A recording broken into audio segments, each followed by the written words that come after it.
aí, camaradrags? Beijinhos longos e prósperos. Eu sou Dimitra Vulcana e é um prazer receber vocês mais uma vez aqui no Doutora Drag. Olha só, 2024 é ano de Olimpíadas e hoje nós vamos revisitar um tema que gerou bastante discussão por aqui há alguns anos. Atletas trans têm vantagens no esporte? Lá naquela época, eu debati não apenas as questões biológicas e fisiológicas relacionadas ao tema, mas também os aspectos sociais, políticos e éticos que esse tema é cercado. Eu abordei casos concretos, como o da Maria Joaquina, que era uma criança trans, à época hoje é uma adolescente. Ela foi impedida de competir. E esse exemplo dela destaca quão doloroso são os desafios que são enfrentados pelas pessoas trans, pelos atletas trans, de terem seus direitos de competir reconhecidos. Também lá naquela época eu recebi uma enxurrada de comentários lá naquele vídeo. Algumas pessoas concordando e entendendo o meu ponto de vista da literatura científica que eu tinha à disposição à época. Outras pessoas também estavam expressando preocupações e perspectivas diferentes. Agora eu tive muito mesmo comentário transfóbico. E muita gente estava me xingando. E aí, não satisfeito, estou eu aqui retomando esse diálogo com vocês, mas para trazer novas pesquisas, novas reflexões, para a gente poder continuar entendendo esse tema que eu já falei naquele vídeo, que não era um fim em si, porque precisávamos de mais estudos, mais pesquisas, para a gente desenvolver um ambiente trans-safe para os atletas trans. Enfim, vem comigo aqui que a gente vai entender isso já já. Doutora Drag!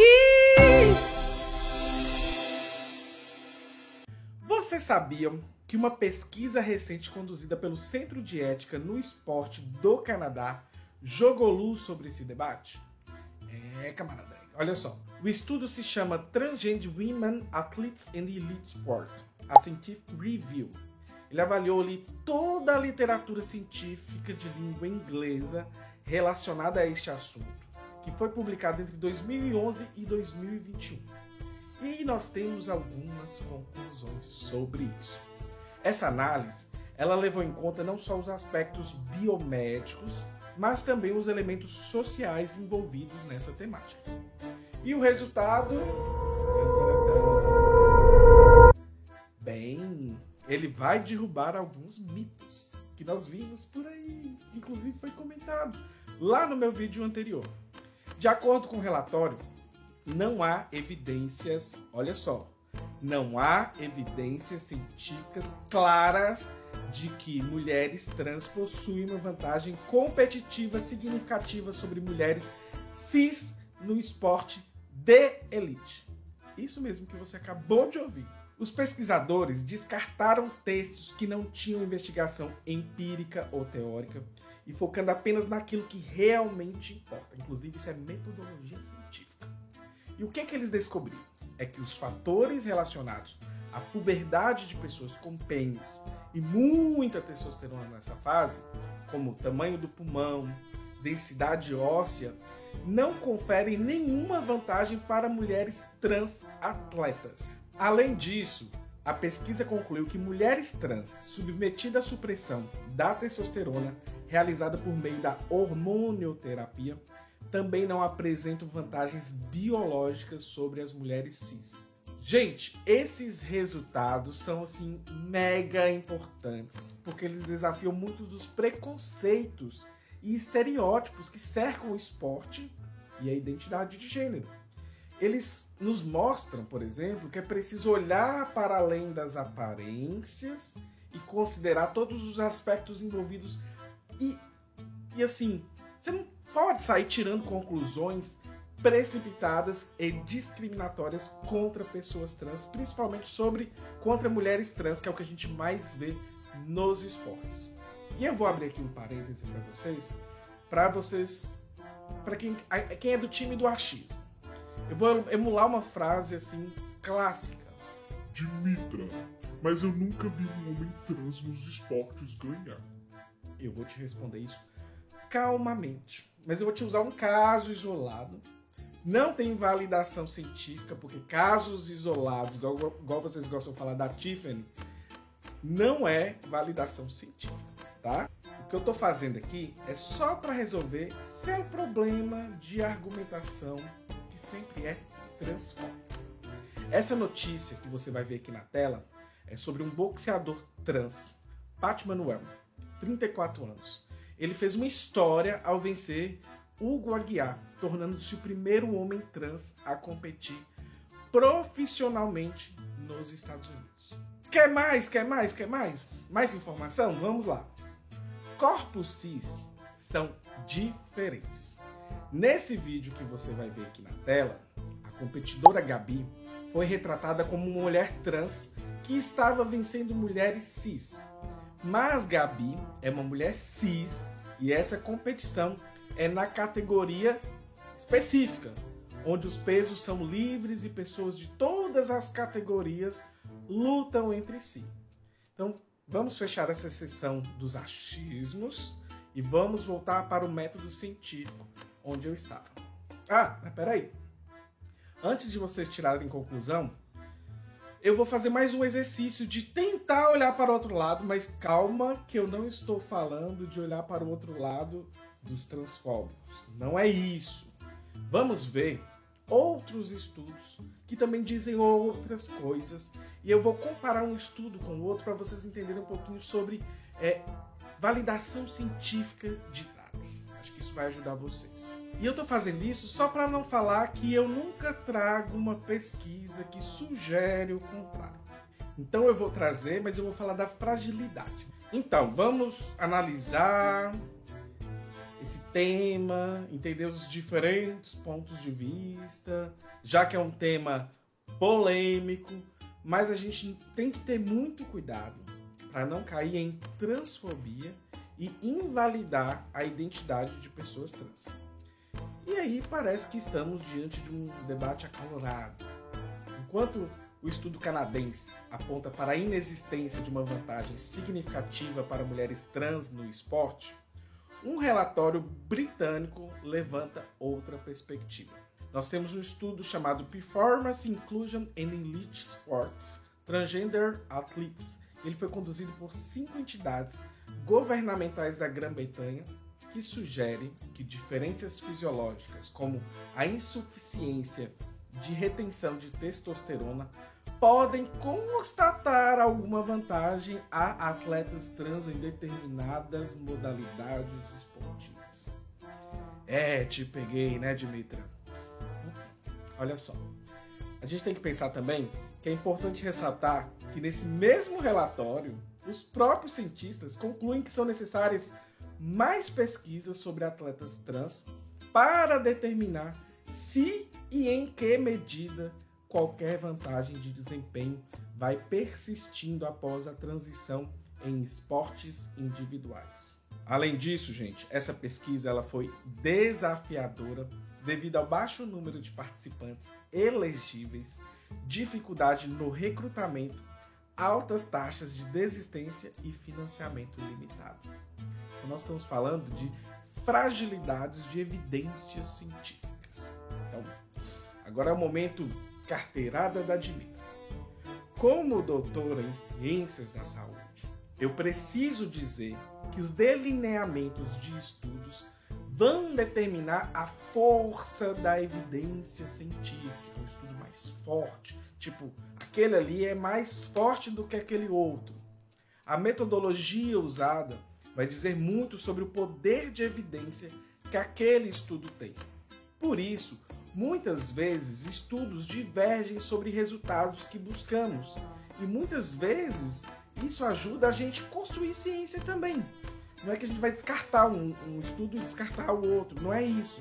Mas é salutar dizer que um estudo que faz revisão sistemática de toda a literatura já escrita tem mais evidência científica do que esse que eu trouxe para vocês entenderem. Faz sentido?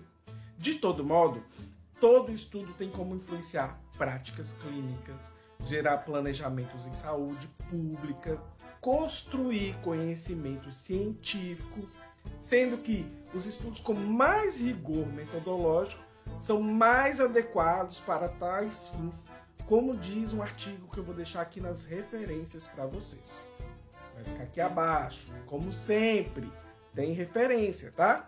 Portanto, galerinha, diante dessa complexidade, é fundamental a gente reconhecer o caráter midiático da divulgação científica dessa pesquisa e como isso pode influenciar a percepção pública, podendo até mesmo aumentar a transfobia. Essas informações nos mostram que o tema é multifacetado e que devemos considerar uma variedade de perspectivas e evidências antes de tirarmos conclusões definitivas sobre isso. As evidências são científicas. Em nível científico, isso é extremamente necessário. E aí a gente descarta o achismo, ok? E lembrando aqui, o Comitê Olímpico Internacional, ele é chamado de COI, ele tem uma posição clara sobre isso. Não tem evidência de vantagem ou desvantagem em relação ao desempenho de atletas trans comparados com atletas cis, desde que eles sigam os níveis hormonais que o COI pede. Então, que níveis são esses? Vamos dar uma olhada nos critérios do COI, como que está hoje em dia, para a gente entender um pouquinho como está funcionando, que já diverge do vídeo anterior. Eles dizem que mulheres trans podem competir desde que façam 12 meses de terapia hormonal com estrogênio e mostrem que a testosterona está no nível certo. Mas o COI não obriga todo mundo a seguir essas regras. Porque o que acontece? Cada federação esportiva pode escolher se quer ou não seguir. E ainda pode mudar um pouco dependendo do esporte. Talvez aí tenhamos alguns problemas. Outro ponto. Continuar insistindo que atletas trans possuem vantagem competitiva, mesmo quando a ciência ainda carece de estudos suficientes, muitas vezes reflete uma postura impregnada de transfobia. E para abordar adequadamente essa questão, é fundamental a gente também ter uma abordagem multidisciplinar, com vários olhares para aquele objeto que estamos estudando. Vocês se lembram lá do caso da Maria Joaquina? Então, lá durante a infância, procedimentos como o bloqueio da puberdade são muito comuns e fazem com que a criança não tenha um tempo prolongado de exposição à testosterona. Isso vai gerar mudanças no corpo dela, vai impactar inclusive no desempenho atlético no futuro, caso ela decida seguir a carreira de patinação como ela gosta. Maria Joaquina, inclusive, ela foi impedida de competir devido à transfobia que permeia muitos aspectos do esporte. E essa falta de compreensão e aceitação das identidades de gênero muitas vezes leva a decisões preconceituosas e injustas, como no caso dela. Então, gente, é fundamental reconhecer que as políticas esportivas devem evoluir para garantir inclusão, igualdade de oportunidades para todos os atletas, para todas as atletas, independentemente de sua identidade de gênero. E olha só aqui um levantamento super importante feito em São Paulo. Ele revelou que 42,8% da comunidade LGBTQIA+, no Brasil, não tem acesso ao esporte. Esses números divulgados pela ONG Mix Diversidade, com apoio da Nike, são alarmantes. Olha só o tanto de gente que não está indo, né? Quando essa parte da comunidade foi questionada sobre o que impede a participação nas atividades esportivas, 18,3% ainda apontaram situações de homofobia, transfobia, outras formas de discriminação, inclusive bullying, assédio.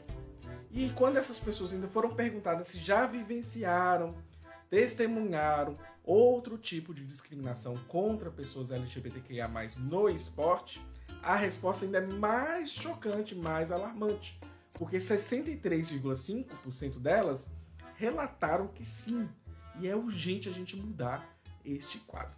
Atualmente, o debate sobre a inclusão de pessoas trans no esporte está assim repleto de incertezas, desinformações e até mesmo informações manipuladas. Muitos argumentos são transfóbicos, sim.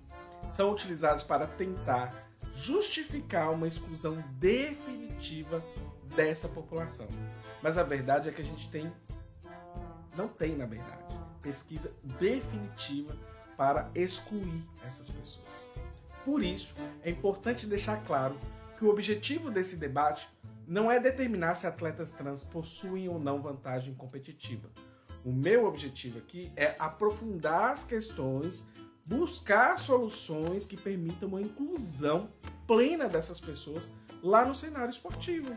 A discussão sobre uma maneira justa de incluir atletas trans está longe de chegar a um consenso. Essa falta de acordo, tanto na comunidade científica quanto na esportiva, indica que ainda veremos muitas reviravoltas nesse assunto nos próximos anos.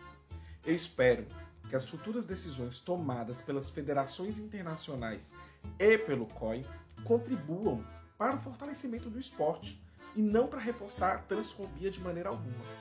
Agora, depois de revisitar o vídeo Atletas Trans têm vantagens no esporte? Concorda comigo que o mais importante é refletir sobre como incluir atletas trans no esporte? Você já parou para pensar em como isso poderia ser possível? Conta aqui para mim nos comentários, porque eu quero ouvir vocês pensando em inclusão, ok? Enfim, camarada drags, esse foi mais um Doutora Drag cheio de reflexões sobre esse tema tão necessário. Falar sobre diversidade e inclusão de pessoas trans no esporte é essencial para promover uma sociedade mais justa. Vimos que ainda há muitas questões em aberto e desafios a superar, mas o diálogo e a busca por soluções são fundamentais. E aquele pedido básico, não se esqueçam de deixar o seu like, compartilhar com todos e espalhar conscientização. A gente precisa buscar promoção de mudanças que sejam de fato significativas para um mundo sem transfobia. Seu engajamento também me ajuda aqui com o canal e eu conto com vocês. Não se esqueça, se você estiver me ouvindo aqui agora até o final, apoie o nosso projeto em apoia.se/Doutora Drag. Meu pix é doutoradrag@gmail.com. Beijinhos longos e prósperos. Bye!